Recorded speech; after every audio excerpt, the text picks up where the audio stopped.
ಮುಖ್ಯಮಂತ್ರಿಗಳು ಬಂದಂತ ಮೂಡಾ ಸ್ಕ್ಯಾಮು ಮತ್ತು ವಾಲ್ಮೀಕಿ ಸ್ಕ್ಯಾಮು ಇದೆಲ್ಲ ಕಾರಣದ ಸಲುವಾಗಿ ಇವತ್ತು ಗೊಂದಲದಲ್ಲಿ ಕಾಂಗ್ರೆಸ್ನವರು ಗೊಂದಲದಲ್ಲಿದ್ದಾರೆ ಮತ್ತು ಆಡಳಿತ ವ್ಯವಸ್ಥೆ ಹದಗೆಟ್ಟು ಹೋಗಿದ್ದಷ್ಟೇ ಅಲ್ಲ, ಯಾವುದೇ ಅಭಿವೃದ್ಧಿ ಪರವಾದಂತಹ ಕೆಲಸ ಕಾರ್ಯಗಳು ಕರ್ನಾಟಕದಲ್ಲಿ ನಡೀತಾ ಇಲ್ಲ. ಕಾಂಗ್ರೆಸ್ಸಿನ ಶಾಸಕರೇ ಇವತ್ತು ಓಪನ್ ಆಗಿ ಸ್ಟೇಟ್ಮೆಂಟ್ ಕೊಡ್ತಾ ಇದ್ದಾರೆ, ಈ ಸರ್ಕಾರ ವಿರುದ್ಧ ಯಾವುದೇ ಕೆಲಸಗಳು ಆಗ್ತಾ ಇಲ್ಲ ಅನ್ನೋಂಥದ್ದು. ಇದು ನಿಜ ಸ್ಥಿತಿ. ಮತ್ತೆ ಈಗ ನೋಡಿ, ಎಲ್ಲ ಒಂದು ಈಗ ಸಬ್ ರಿಜಿಸ್ಟರ್ ಆಫೀಸ್ನಾಗ ನೋಂದಣಿ ಸದ್ಯಕ್ಕೆ ಆಗ್ತಾ ಇಲ್ಲ, ತಿಳ್ಕೊಂಡ್ಬಿಡ್ರಿ. ಆದ್ರೆ ಅದನ್ನ ಲಕ್ಷ್ಯ ವಹಿಸುತ್ತಾ ಇರಲಿಲ್ಲ.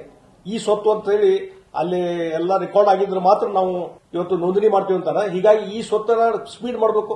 ನಾ ಬೇಡ ಅನ್ನೋದಿಲ್ಲ, ಈ ಸ್ವತ್ತು ಅನ್ನುವಂಥದ್ದಿಲ್ಲ, ಅದು ರೆಕಾರ್ಡ್ ಆಗ್ಬೇಕಲ್ಲ ಎಲ್ಲ ಪ್ರಾಪರ್ಟೀಸ್ ಬಗ್ಗೆ. ಓಕೆ, ಅದನ್ನ ಪ್ರಾಪರ್ಟಿ ರೆಕಾರ್ಡ್ ಮಾಡ್ರಿ. ಅರ್ಜಿ ಕೊಟ್ಟ 2 ದಿವಸಕ್ಕೆ ರೆಕಾರ್ಡ್ ಮಾಡ್ರಿ, 3 ದಿವಸಕ್ಕೆ ರೆಕಾರ್ಡ್ ಮಾಡ್ರಿ. ಆಧುನಿಕವಾದಂತಹ ತಂತ್ರ ಇದೆ, ಎಲ್ಲವೂ ಇದೆ. ಅದನ್ನ ಬಿಟ್ಟು ಇವತ್ತು ಅಡ್ವಾನ್ಸ್ ಟೆಕ್ನಾಲಜಿ ಇದ್ದಾಗೂ ಸದ್ಯಕ್ಕೆ ಇವತ್ತು ಕೃಷ್ಣ ಬೈರೇಗೌಡ ರೆವಿನ್ಯೂ ಮಿನಿಸ್ಟರ್ ಎಲ್ಲ ಹೇಳ್ತಾರ, ಭಾಷಣ ಮಾಡ್ತಾರ. What is happen? ಈಗ ನೋಂದಣಿ ಕಡಿಮೆ ಆಗಿದ್ದ ಕಾರಣ ಏನು? ಕೃಷ್ಣ ಬೈರೇಗೌಡ ಉತ್ತರ ಕೊಡಬೇಕಾಗ್ತದೆ. ಇದಕ್ಕೆ ಈ ಸ್ವತ್ತು ಯಾಕೆ ಸ್ಪೀಡ್ ಅಪ್ ಆಗ್ತಾ ಇಲ್ಲ?